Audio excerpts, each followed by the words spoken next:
Intel Battlemage Xe2 GPU gets more optimization ahead of the recent pull request from Linux 6.12 kernel.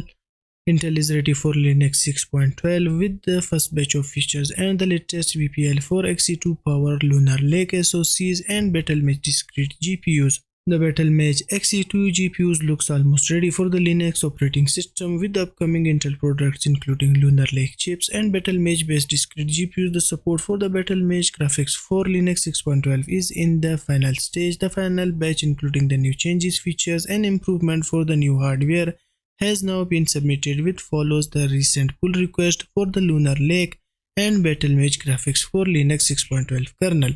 The new feature update will optimize the performance of the Intel Battlemage Graphics for Linux 6.12, which will now be enabled in the next kernel cycle. The Linux 6.12 merge windows is going to open this month, the same month when we are going to see the launch of Intel Lunar Lake chips for mobile platform on the 3rd. The pull request also includes the recent change from the Linux 6.11 kernel, which contains the patch for checking the Arrow Lake GSC firmware. The firm fixes various bugs that appears in the latest pull request as follows.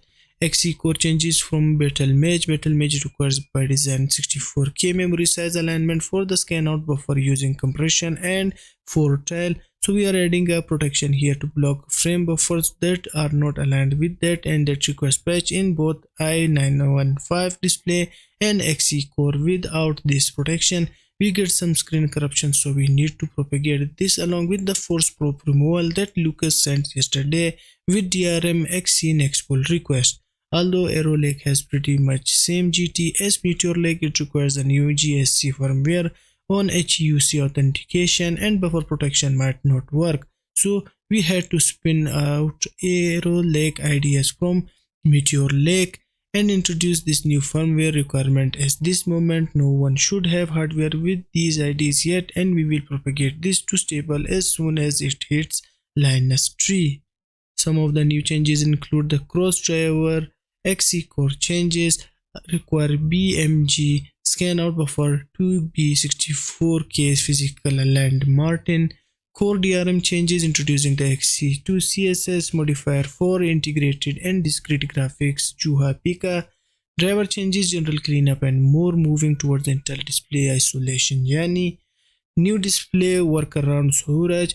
Use correct CP-IRQ count on HDCP. EDP PSR fix with CRC is enabled. Fix DP MSG state after a sync reset. Fix Arrow Lake GSC firmware version. Use chain DSPS for loot programming by while.